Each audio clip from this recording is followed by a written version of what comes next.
So we'll go ahead and get started. This is OSHA Reporting 101, the need to know basics and resources to stay up to date.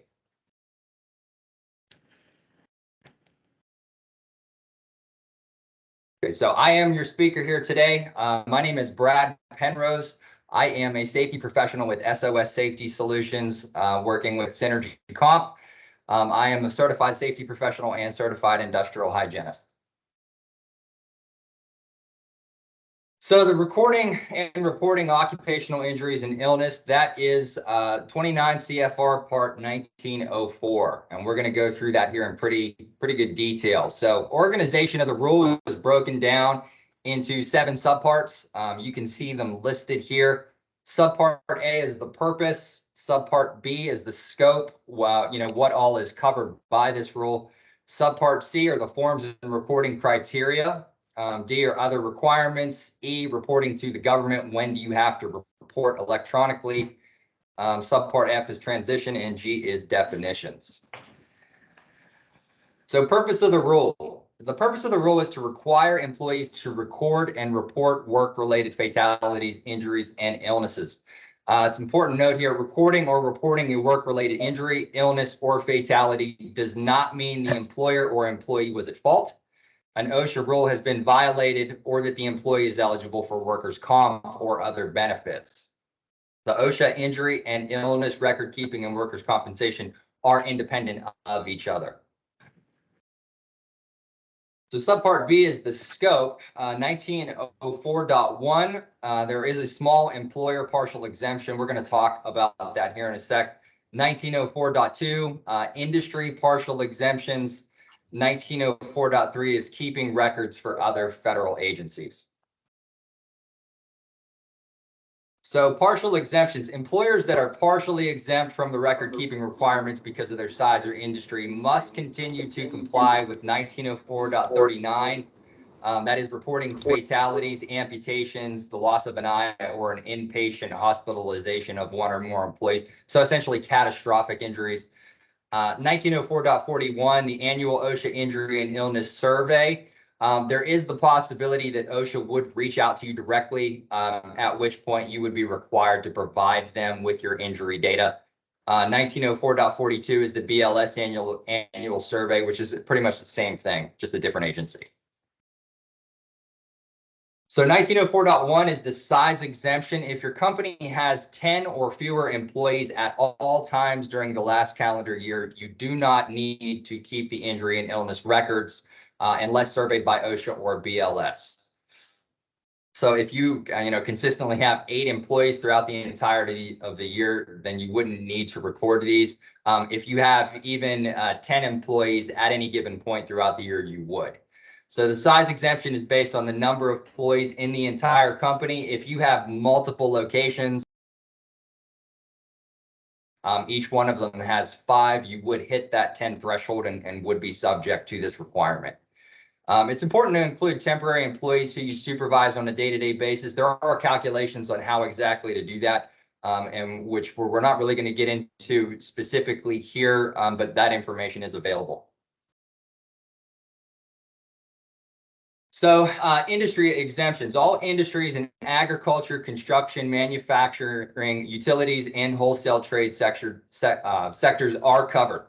In the transportation, retail, and service sectors, some industries are partially exempt. That can be found on Appendix A to Subpart B, where you will see the partial exemptions. For most people, if you are exempt, you'd probably know that. So the recording criteria is broken down in Subpart C. Record keeping forms and recording criteria are 1904.4 will explain the recording criteria. 1904.5 explains how to determine whether or not something is work related. 1904.6 helps you determine if this is a new case. .7 are general recording criteria. .8 would be needle sticks and sharps, something probably more specific to healthcare or senior care facilities. 1904.9, medical removal. 4.10 is hearing loss. 11, tuberculosis, and 4.29 are the forms. So recording criteria. So covered employers must record each fatality, injury, or illness that is work-related and is a new case and meets one or more of the criteria contained in sections 1904.7 through 1904.11. We're going to go through some specific examples to give you a better idea on how exactly to do that. So the injury and illness recording process is a 5-step process. You're just going to ask yourself these questions. So did the employee experience an injury or illness? If the answer is yes, you go to the next question. Is the injury or illness work related? A lot of times there's going to be gray area on whether or not an injury is work related. We'll talk specifically on how to make that determination. Is the injury or illness a new case? And does the injury or illness meet the general criteria or the application to specific cases? If the answer to all of these questions is yes, you're going to record the injury or illness on your OSHA log. So step one, did the employee experience an injury or illness? So the definition of an injury or illness is an abnormal condition or disorder. Injuries include cases such as, but not limited to, a cut, fracture, sprain, or amputation. Illnesses include both acute and chronic illnesses, such as, but not limited to, a skin disease, respiratory disorder, or poisoning. So here's a scenario. A worker reports to the nurse's station with complaint of painful wrists. An employee is given 2 Advil and returns to their job. So should we stop here or should we go to the next step? Anybody can chime in here.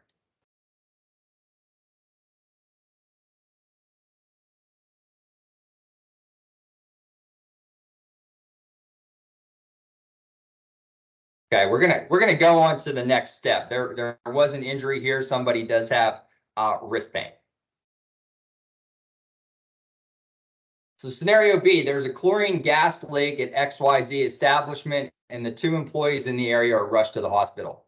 They're told to stay home the next day as a precautionary measure. Would we stop here or go to the next step?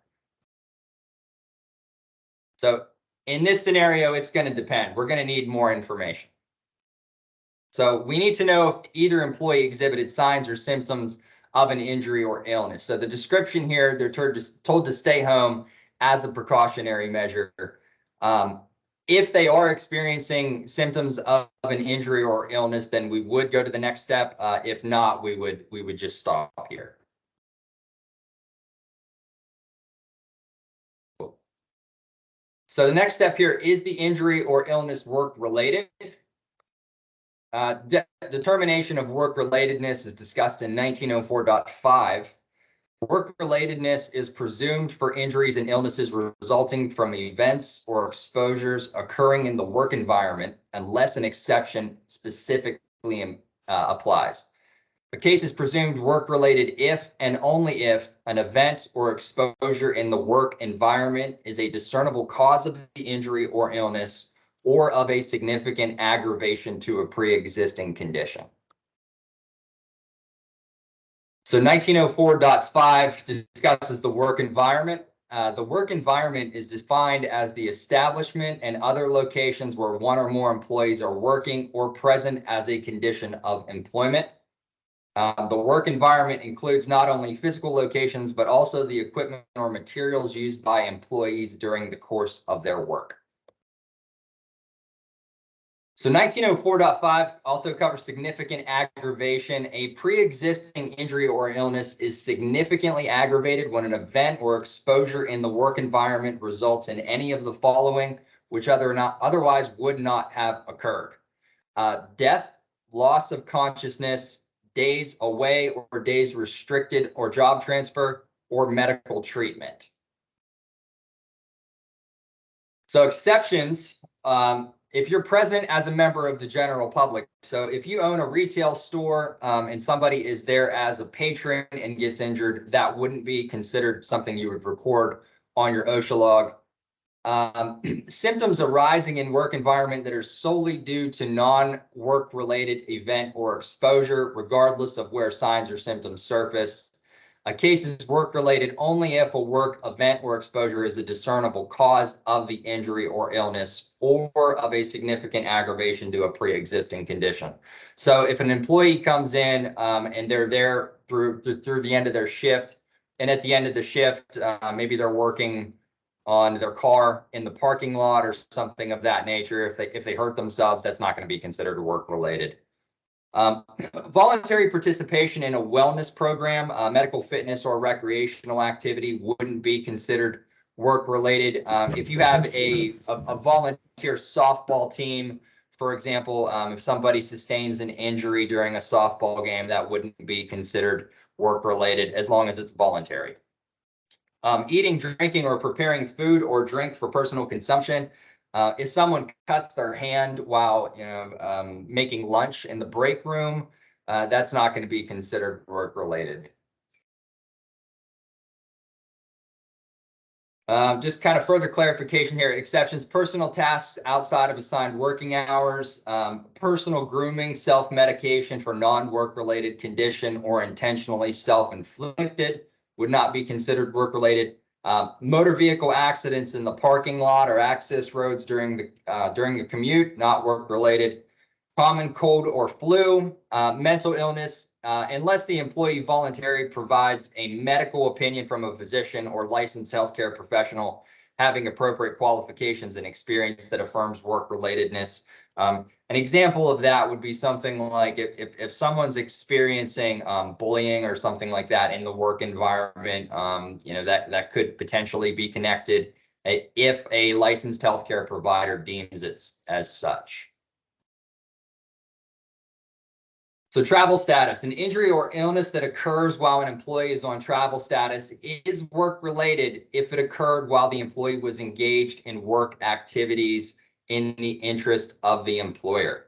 Home away from home means if someone is, let's say, traveling for a week and they are staying in a hotel, that hotel then becomes their home away from home. So if an injury occurs while they're in the hotel, they're not doing work-related tasks, that would not be considered a work-related injury. Detour for personal reasons is not work-related. If you provide company vehicles, for example, somebody's traveling back from an account and they stop off at the grocery store, an injury that happens there wouldn't be considered work-related either. So work at home, this has become much more relevant in the past couple of years. Injuries and illnesses that occur while an employee is working at home are work-related if they occur while the employee is performing work for pay or compensation in the home and are directly related to the performance of work rather than the general home environment. So if you have an employee that's working from home and they trip over their dog and break their leg, that's not going to be considered work-related. So step 2 is the injury or illness work-related? Here is a scenario. Employee gives blood at a voluntary employer-sponsored blood drive and passes out. It's a loss of consciousness. Would that be considered work-related? Does anyone want to guess?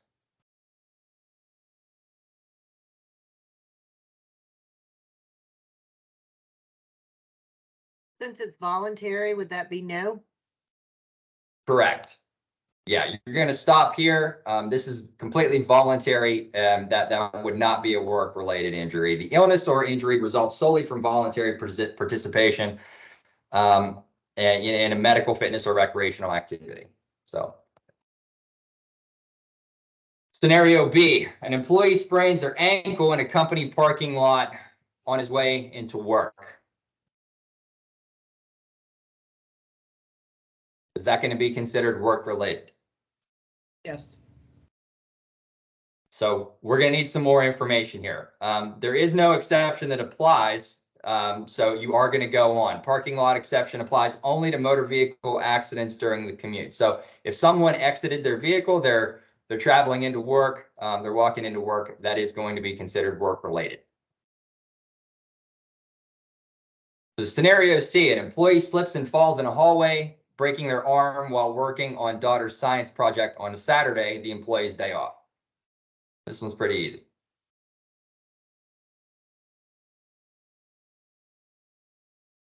Absolutely not.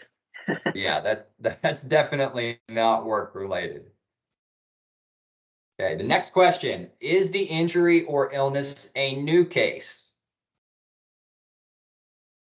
So how do we determine whether or not something is the new case? Considering an injury or illness a new case if the employee has not previously experienced a recorded injury or illness of the same type that affects the same part of the body, or the employee previously experienced a recorded injury or illness of the same type that affected the same part of the body, but had recovered completely. All signs and symptoms had disappeared from the previous injury or illness, and an event or exposure in the work environment caused the signs or symptoms to reappear. So something is a new case. If there is a medical opinion regarding resolution of a case, the employer must follow that opinion. So if a doctor, if an employee is seen by a physician and they determine that this is a new case, you would have to comply with what the physician's recommendation is. If an exposure triggers the recurrence, it is a new case. So asthma or rashes would be an example. If somebody has an ongoing, is an asthmatic, any kind of exposure there that could trigger an asthma attack would be considered a new case. If signs and symptoms recur even in the absence of exposure, it is not a new case. So an example of that would be silicosis, tuberculosis, or asbestosis.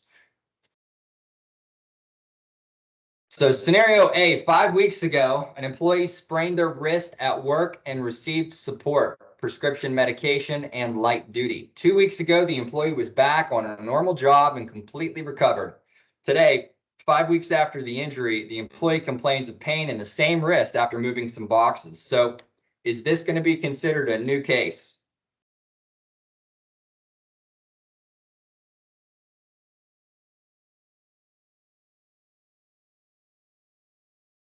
Anybody? Doug says yes. Yeah, it's going to be considered a new case. The employee had completely recovered from the previous injury, and this is a new event causing the pain. So very similar scenario here. 5 weeks ago, employee sprained their wrist at work and received support, prescription medication, and light duty.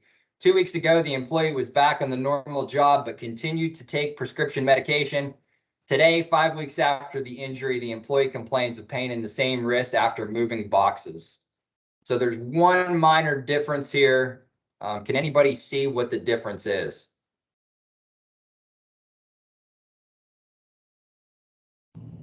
He was continuing to take prescription medication.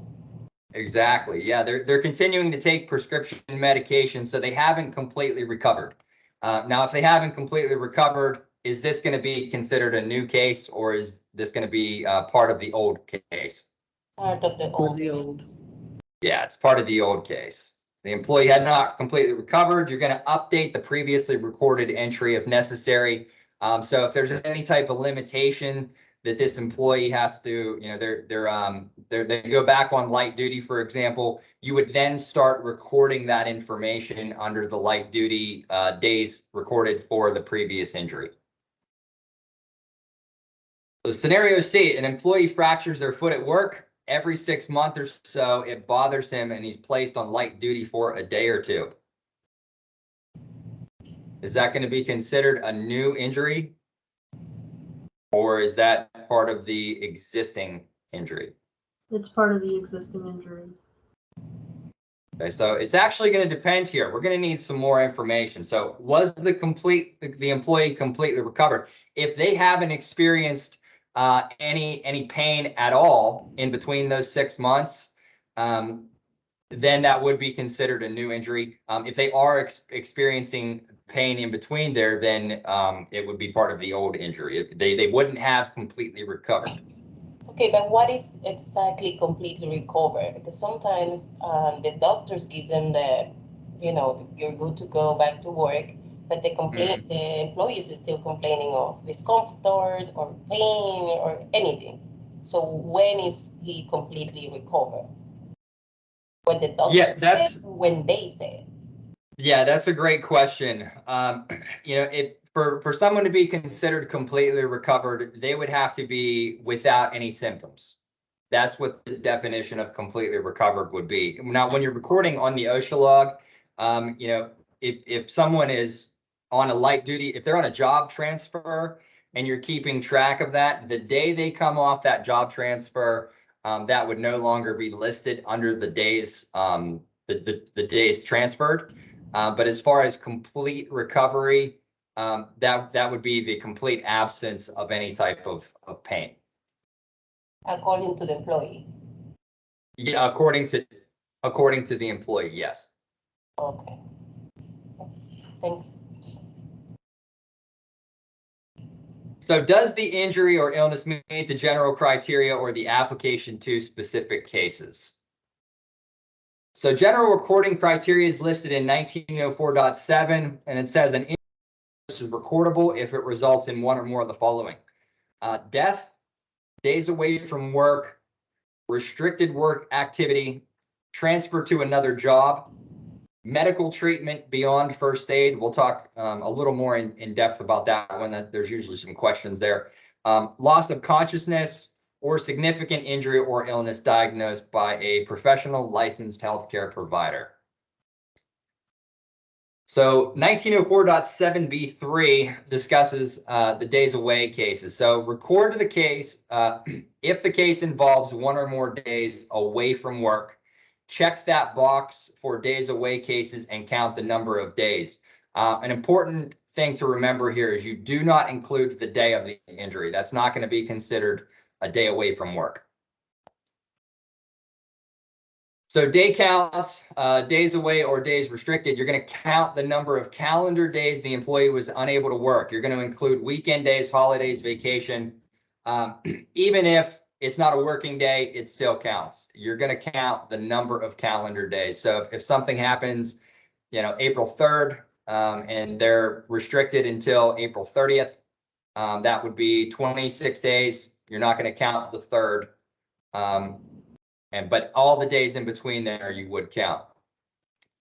So you are going to cap the day count at 180 days away from work or days restricted. That is a hard cap. So once you hit 180 days, that is going to be the maximum that you're going to record on the OSHA log. You can stop the day count if the employee leaves the company for for a reason unrelated to the injury or illness. If a medical opinion exists, again, the employer must follow the opinion of the medical provider.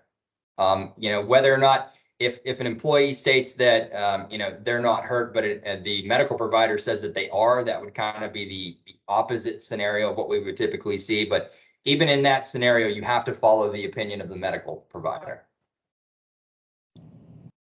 So 1904.7B4, the restricted work cases. So you're going to record if the case involves one or more days of restricted work or job transfer. Check the box for restricted transfer cases and then count the number of days. Again, you're not going to include the day of the injury or illness. So restricted work activity exists if the employee is unable to work the full workday he or she would otherwise have been scheduled to work. So if they're scheduled for 10 hours and they can only work 8, that would be considered a restricted workday.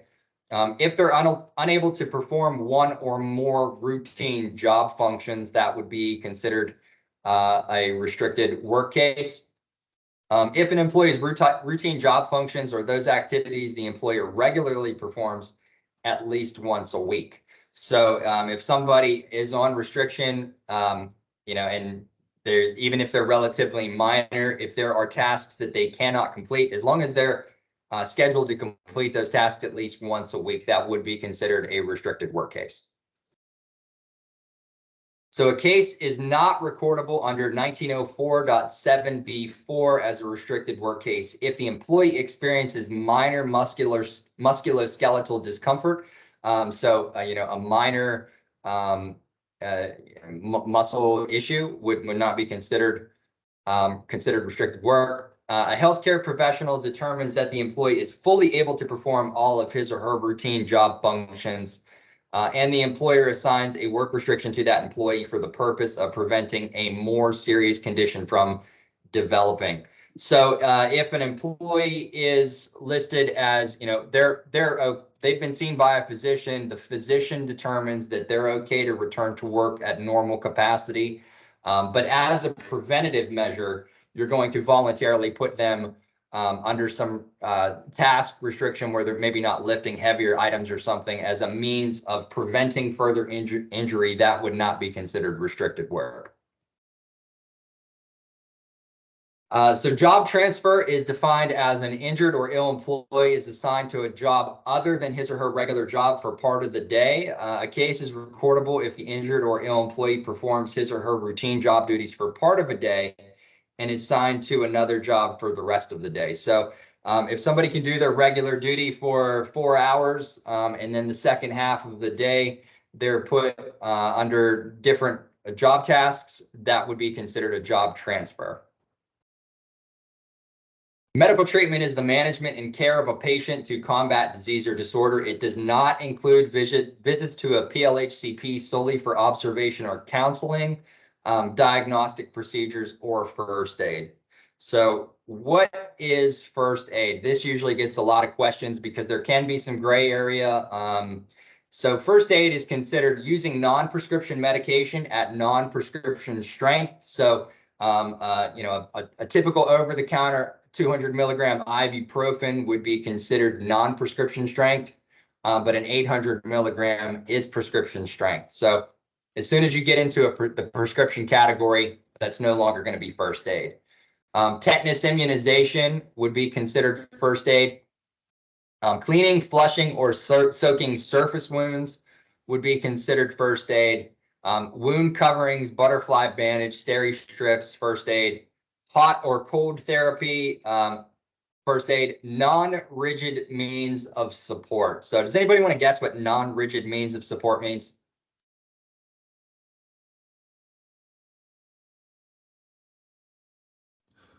Ace bandage versus a splint. Yeah. And an ace bandage would be a non-rigid means of support. Kind of to take that to the complete opposite end, rigid means of support would be a cast.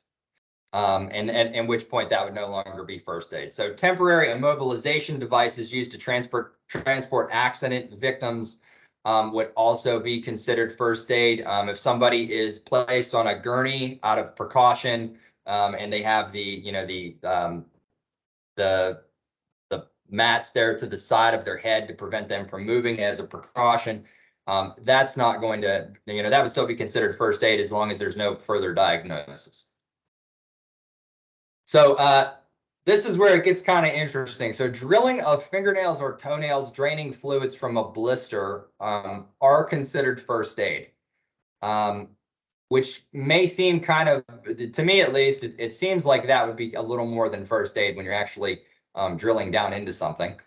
Eye patches would be first aid. Removing foreign bodies from an eye using irrigation or cotton swab. This is the one that usually gets some questions. So if someone uses tweezers to remove something from an eye, that's no longer considered first aid.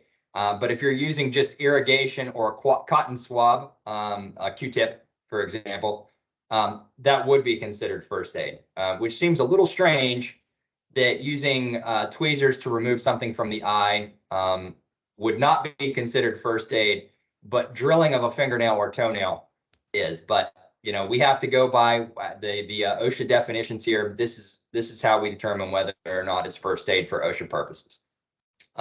Removing splinters or foreign material from areas other than the eye by irrigation, tweezers, cotton swabs, or other simple means. Finger guards, massages, or drinking fluids for relief of heat stress, all considered first aid.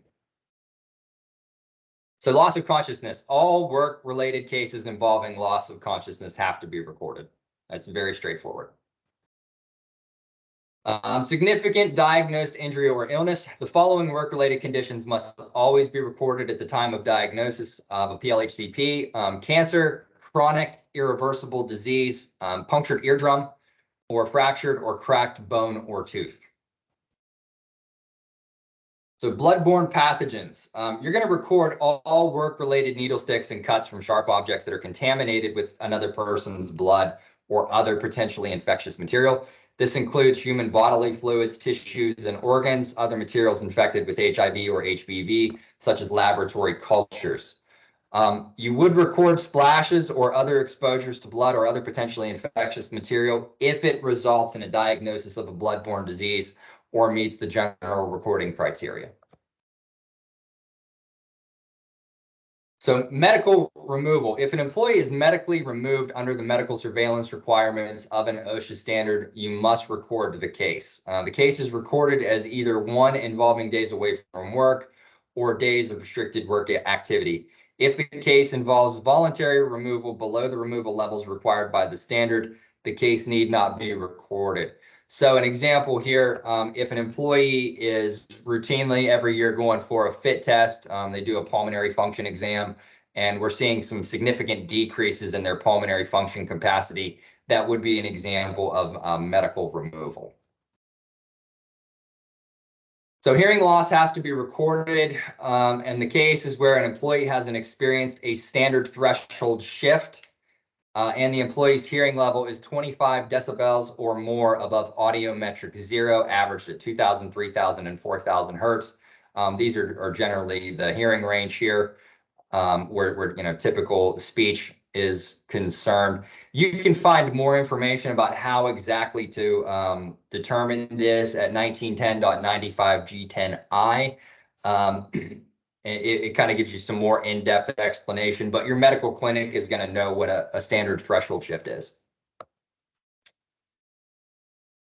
So you have the standard threshold shift has to be calculated in accordance with OSHA's noise standard 1910.95. Basically what it does is it compares the employee's current audiogram to the original baseline.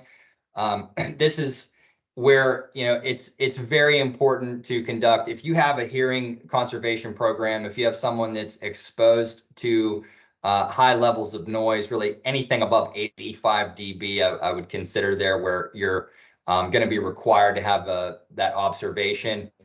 You definitely want to get that baseline test. What you don't want to do is have someone working for you for a couple years, have them go for an initial test, see that they have significant hearing loss at the levels described, and then not be able to determine whether or not they had it coming in. At which case you're going to be responsible for that claim. You may adjust for aging to determine whether a standard threshold shift has occurred using tables in Appendix F of 1910.95. If you go there, as we get older, our hearing does tend to decrease, and that is accounted for in these calculations, and you can kind of see what that is at 1910.95.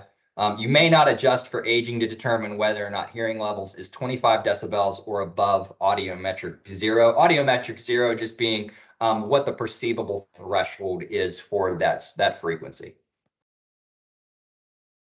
So 1904.11, tuberculosis, you're going to record case where an employee is exposed at work to someone with a known case of active tuberculosis and subsequently develops a TB infection. A case is not recordable if the worker is living in a household with a person who is diagnosed with active TB. The public health department has identified the worker as a contact of an individual with active TB, or a medical investigation shows the employee's infection was caused by exposure away from work. So next we'll kind of go into the forms here. You have the OSHA 300 log of work-related injuries and illness. The OSHA 300A, that's the summary of work-related injuries and illness. That's what you post from February 1st through April 30th. And then the OSHA Form 301 injury and illness incident report, that is kind of the description of each individual case. So I'm assuming everyone is familiar with this form here, and all of these forms can be downloaded directly from OSHA.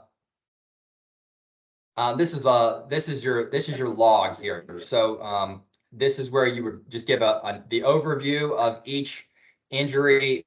You put the employee's name, the job title, date of injury, where the injury occurred, a brief description, and then this is where you get into the classifications of what type of injury is this. So you're only going to click one of these boxes. If it's death, days away from work, job transfer, or other recordable case, you're going to check whichever box is the most severe category. So if somebody initially has a job transfer or restriction and then subsequently is taken out of work, that would go into the days away from work category. You would change that from the I to J, and then you're going to keep track of the total number of days injured or the of restriction there in this next column. So this is the OSHA 301. This is where you would give a more detailed description of what exactly took place, what exactly the injury was. It's just more opportunity to fill this out here. If you ever need, sometimes this can be a bit limiting in terms of space. You know, you feel free to have additional documentation to kind of continue this. And then this is the 300A form.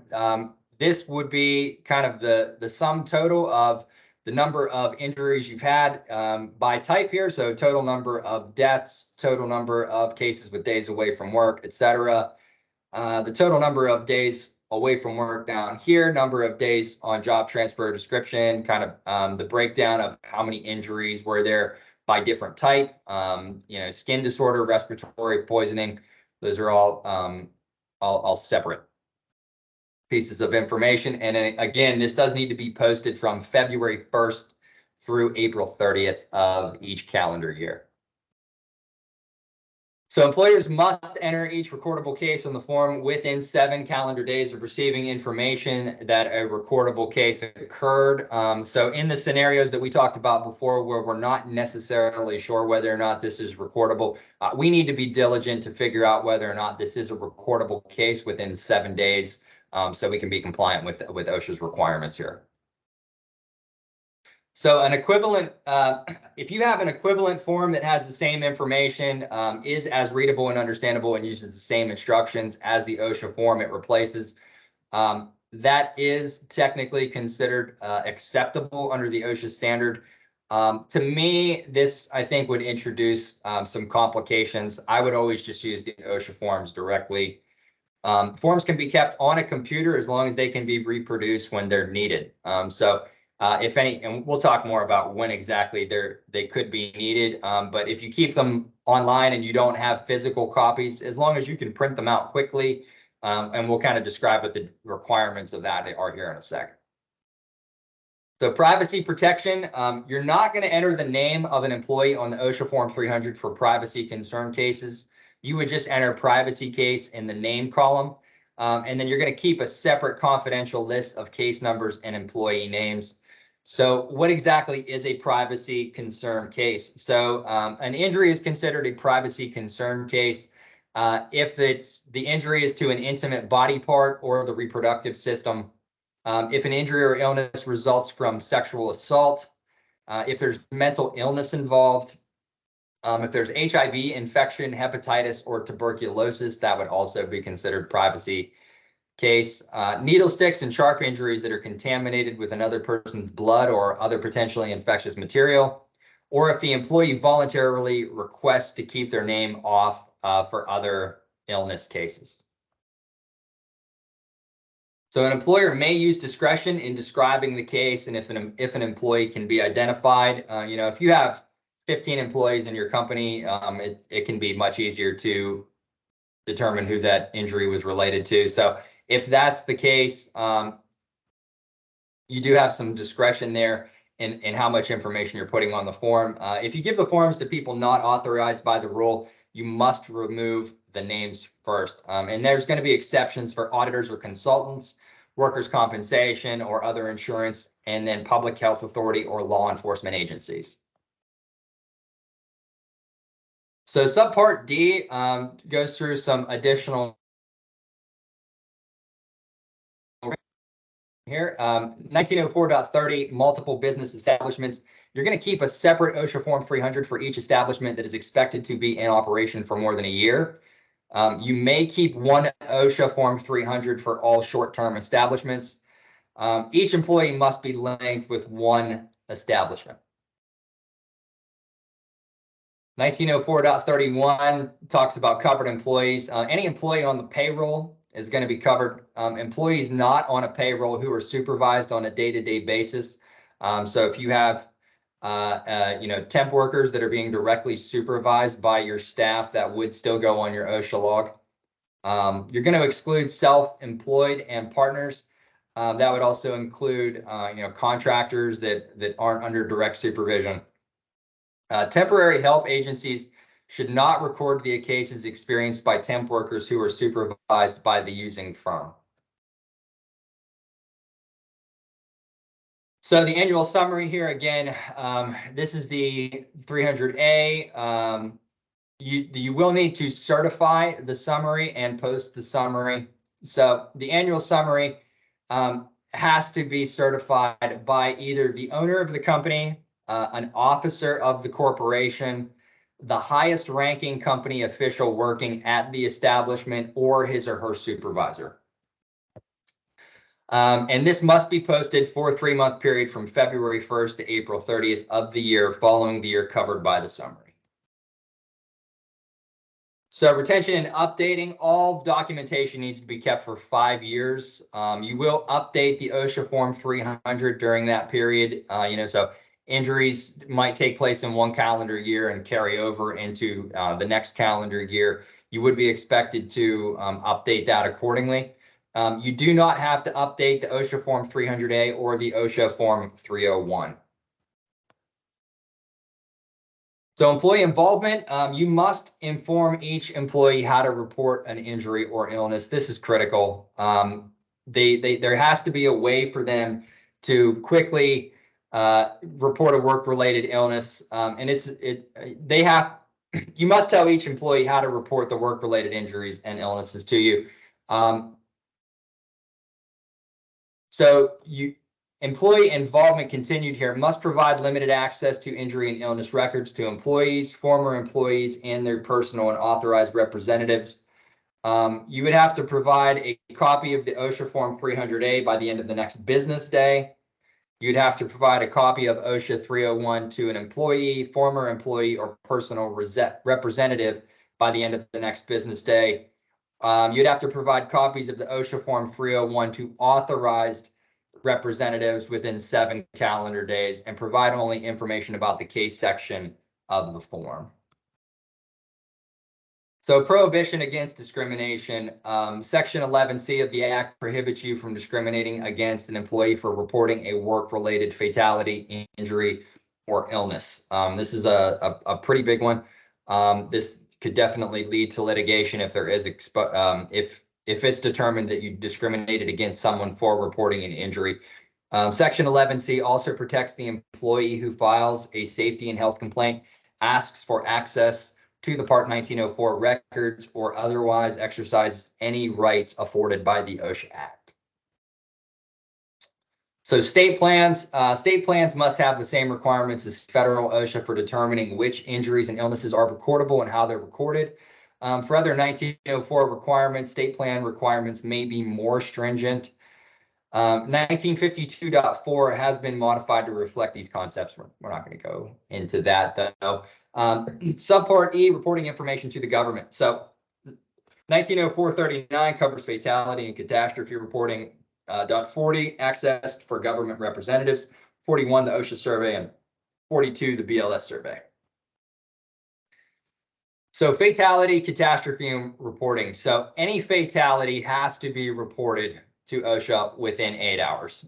There aren't any exceptions for this. Regardless of what time this injury occurs, the injury has to be reported within 8 hours. So you're going to report within 24 hours any work-related amputation, loss of an eye, or inpatient hospitalization of 1 or more employees. Amputation can be as little as just the tip of a finger, not even down to the bone, but just literally the very tip.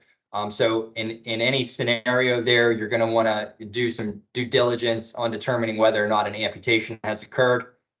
You do not need to report highway or public street motor vehicle accidents if somebody is injured in a motor vehicle accident, that is not going to be reported to OSHA. You do not need to report commercial airplane, train, subway, or bus accidents either. So providing records to the government representatives, you must provide copies of the records within 4 business hours. You're going to use the business hours of the establishment where the records are located. And you're going to electronically report Form 300A data to OSHA. So many, but not all establishments must electronically report their Form 300A data to OSHA on an annual basis. Establishments with 20 to 249 employees that are classified in certain industries, you can find the list of what exactly those industries are, and if your industry is included. It is the majority of industries. Any establishment with 250 or more employees that are currently required to keep OSHA injury and illness records, you would be subject to this online reporting. Covered establishments must submit information from their completed 300A by March 2nd of each year. OSHA provides a secure website where employees create an account, enter and submit their data. Information about and access to the injury tracking application can be found at the following website there. So for more help, you can go directly to OSHA's record keeping page, the OSHA's regional record keeping coordinators. If you have a state plan, that can be a source of information. And then any OSHA training institute or education center would be able to provide more information for your specific case. So does anyone have any questions? I know this is a lot of information. Brad, there's some in the chat here. Chelsea has 3 questions. She asks, what constitutes experienced pain through the last 6 months and or completely recovered? Okay, so some of these are going to be fairly subjective, and as you know, you're going to kind of have to take the employee's word at it. As far as what completely recovered means, that means there's no existing pain. Or you know, if someone has reached maximum medical improvement, so if a physician determines that this is the maximum improvement that they're going to experience, what we would have to see for that to be a new case would have to be some additional aggravation of that claim. So it would have to be significant enough to be considered determined as a new injury. Okay. Next, she asks, how would the employee report that pain to their employer officially? Officially, you would have to establish that for your organization. But if someone comes to a supervisor and says they're experiencing pain, and then you know, nothing more is done about it, that could be a concerning situation. Kind of the way that we handle it for Synergy Comp is if somebody reports an injury, we want to receive that as a report only. So even in the scenario where there hasn't been medical treatment, there isn't some more significant injury taking place, we want to know that that pain's there. So if something further develops, it's already documented. So as far as pretty much all human resources related documentation is concerned, the more the better. You can't have too much documentation. And then Linda, she asks, if I have an employee that has been with us, say, a year, the area that asks how many days worked would cap at 180, or do I calculate total number of days? So the 180 is always going to be the cap. There's, regardless of how long the injury lingers, the 180 days is going to be a firm cap. So it really, the tenure of the employee wouldn't matter in that situation. Next question, if an employee was receiving payment from workers' comp, are those paid days counted as days away from work? I guess I would need some more information. Is the employee away from work? If the employee isn't at work, that's going to be considered a day away from work. Kind of the whether or not they're being paid through workers' comp is not necessarily going to be relevant there. If somebody experienced an injury, you determined that was a work-related injury, then if they're out of work, that's going to be considered days away. And then next question, what do you do if employee reports an injury 2 years later by going to a doctor that writes down it's work related?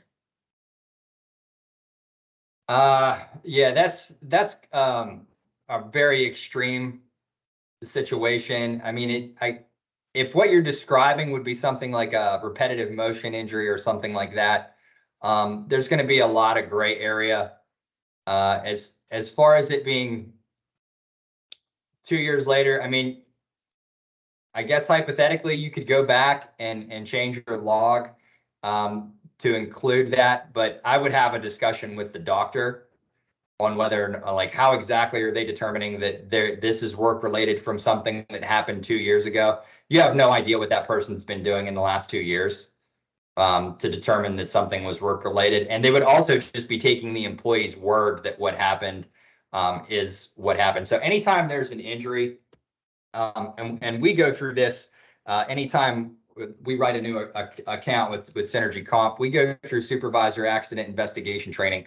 There's a number of steps that you need to take immediately after an injury. So once something is reported, you want to document that. You want to escalate it as much as necessary, making sure the employee's taken care of, making sure they get the medical treatment they need immediately.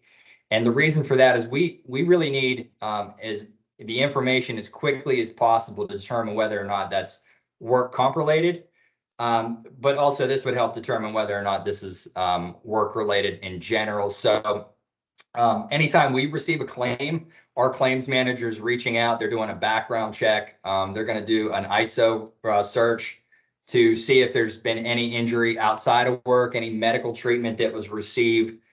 So one of the examples that we give in the presentation in the accident investigation training is an employee comes into work early Monday morning and claims they have knee pain, right? So big red flag there. Anytime somebody's been off work for a couple days and they come in and they're hurt right away, that's a concern. And you know, that's where the investigation process really takes hold. You know, as far as that scenario, my concern always have continues. Yeah, so the arm pain for repetitive motion, yeah, that's going to be considered an injury. That's a repetitive motion injury. You know, and in those scenarios, whenever you have an ergonomic issue, that's really where we need those report onlys submitted as quickly as possible. You want to document that somebody's been experiencing pain. You want to document that right away. I don't know if, does that answer your question?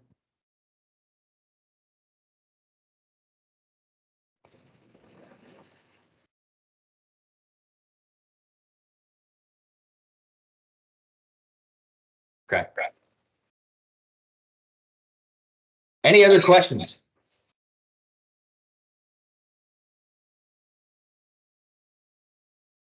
Is there a time frame for an employee to report an injury?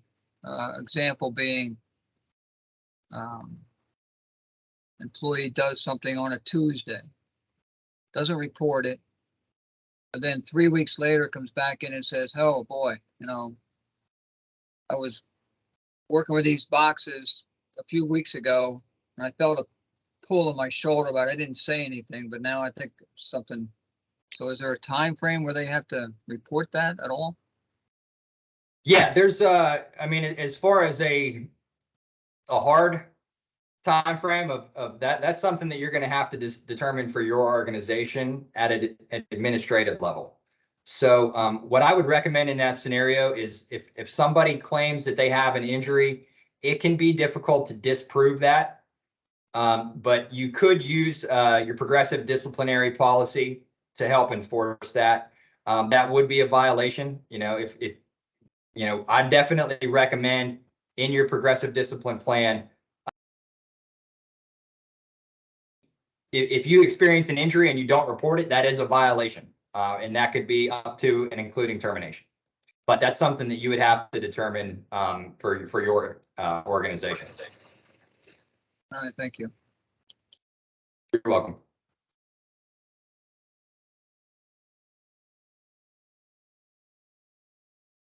Any other questions?